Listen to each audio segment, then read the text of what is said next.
Hi, my name is Erin Perkins. This is my intro video for EDL 851, the Supervision and Evaluation. I have been teaching in special education for the past 12 years. That was my job right out of school. So the only job I've had in education is in the special education field. I currently teach at a special purpose day school in the Auburn-Washburn district in Topeka. Besides being a full-time teacher, I'm the mom to 4 kids, so life is pretty busy. Why I'm seeking this degree, really not necessarily just to be a building principal, but in any other administrative role is kind of what I'm looking for, but just starting to take those steps to make a career change and to do more in the education field.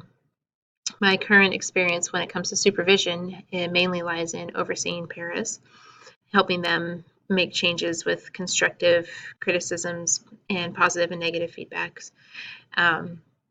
That's kind of where you get your growth in taking constructive criticism, but being able to find a way to get your point across in a productive manner that's not just going to beat them down for any mistakes that they may have made, being able to build them up, to show when they have done a good job, point out the positives, not just dwelling on the negatives, and giving good options as to how they could make those changes, give them something concrete to fall onto. Past evaluation experiences, when I kind of think back as to what's been most beneficial for me, were evaluations that I had in those very first few years of teaching, where it was hard to hear some of the things that I needed to make changes on myself.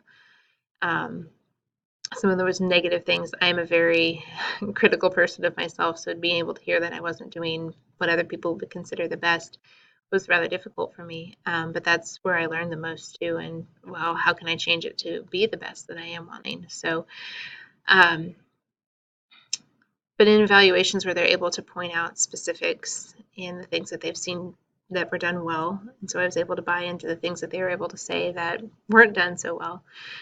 Those were the most rewarding evaluation experiences that I had. So I'm looking forward to seeing what else I can learn from this class as far as those sorts of things go, and making the journey with the rest of you, my classmates. Thank you.